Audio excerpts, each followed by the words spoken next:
I'm Craig, 316, and today we're going to be going over the things that I did like about The Rise of Skywalker. I know, but hear me out.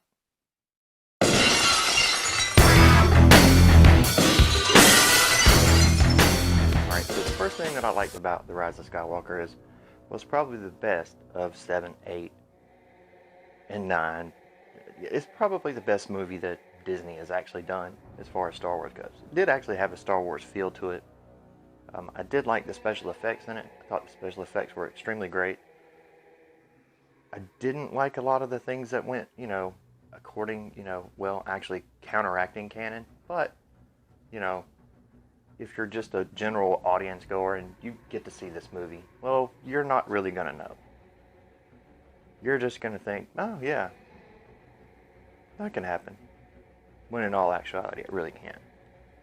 Now, again, this is not going to be part of the bad of The Rise of Skywalker because I've already done that video and I'm going to have it linked down below. If you haven't subscribed yet, subscribe now. We're going to have a lot more of this content coming up. Now, back to The Rise of Skywalker, things I liked.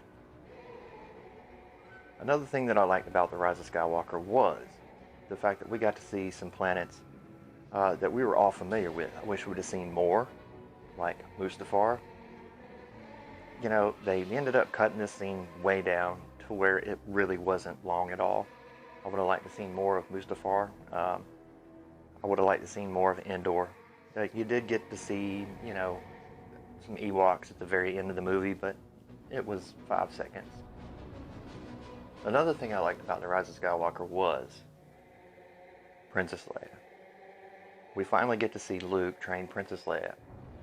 I'm sorry, General Leia.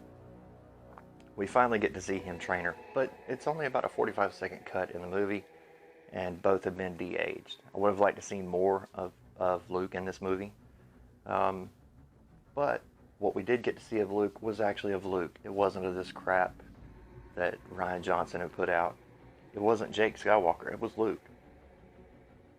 If it wasn't for episode 8, if this was redone in episode 8, and then episode 9 was done, this trilogy probably could have made a lot of money. But the way Disney decided to do it, and with Rian Johnson putting in his 2 cents, which is about what it was worth, 2 pennies, this is what we get. Now, in The Rise of Skywalker, you're going to see a lot of things that, they really go against canon, but they actually work good with the film. The scene where Rey is using her force power to heal. I like this. And the reason I do, and I'm just going to explain this to you now, because in the bad, she can heal, but also in the good, she can heal. This is a real force power that has been used in the video games for a long time. And this is the first time we've actually seen this on the movie screen. So to take some adaptations from the games and to put them into the storyline, I thought was great. You had to go on a quest, you had to go find this, find that, jump to different planets. This has always been part of the Star Wars games, and it's finally a good thing to see one in the movie. So I did like it, although I didn't like it. But I only didn't like it because it busted canon. But with all this being said, what else did I like about The Rise of Skywalker? I really did like the interaction between Han and Kylo on Endor. What I didn't like about it is it doesn't make any sense. It was a heartwarming moment between Han and Kylo. This is one of those things where only Harrison Ford can pull this off, and Adam Driver did an extremely good job in this movie.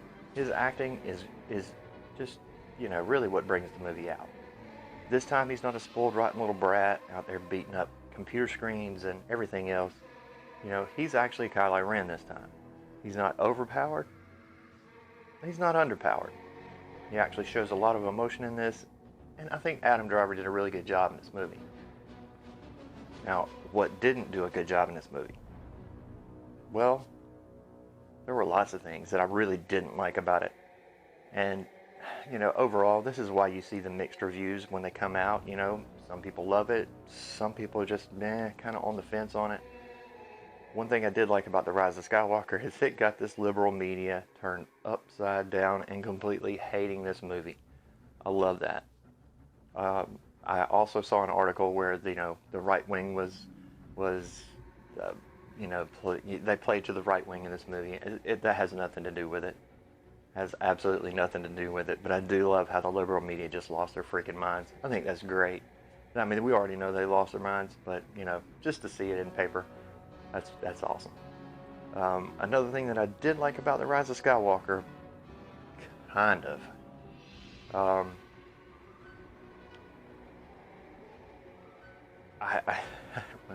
no, I didn't like that either. It's really hard to come up with a lot of things that I did like about this movie. But if you're a general audience goer and you're going to go watch this movie and you're not worried about having the canon of 1, 2, 3, 4, 5, and 6, you're probably going to enjoy this movie. Now, for Palpatine to be in this movie really doesn't make any sense at all. According to Disney's own canon and according to Lucas himself, Pablo Hidalgo, Palpatine is dead. So for him to show up in this movie is just doesn't make any sense. However, one thing I did like about this movie is Palpatine is in this movie. I'm a big Palpatine fan, and for me, that's huge. I would have liked to have seen more Darth. I would have liked to have seen more Luke. At least we did get to see Leia, and the scenes that were done around Leia's limited dialogue that she had already shot before production of this movie,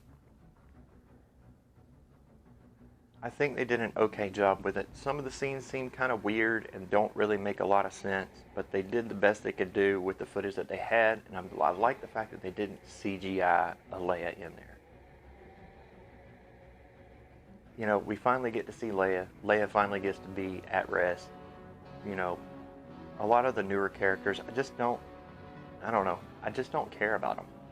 Honestly, I haven't had enough time to really watch the character grow in order to get any kind of feeling towards the character at all. Again, did I say I like the CGI in this movie? The movie did have a Star Wars feel to it. I like the way it was shot. It wasn't over colorful like The Last Jedi. The Last Jedi was a beautiful movie. Cinematically, really beautiful movie. Writing, sucked. Acting, horrible. Plot lines, just reprehensible. But JJ tried to do his best with what he had. Now, granted, there's lots of mystery boxes still open in this, and that's what JJ is known for.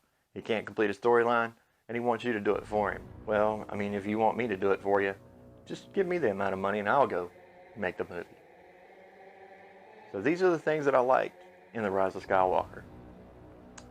Let me know down below what you liked in The Rise of Skywalker. I know what you don't like, but if you want to, feel free to put that down in the comment section down below too.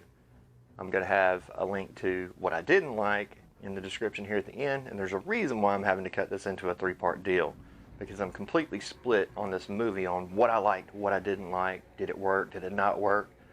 And then also after this, we're going to have a Rise of Skywalker by the numbers. So we're going to give you the math numbers on this, and we're going to give you the movie numbers on this, and we're going to let you know, did this thing actually make any money?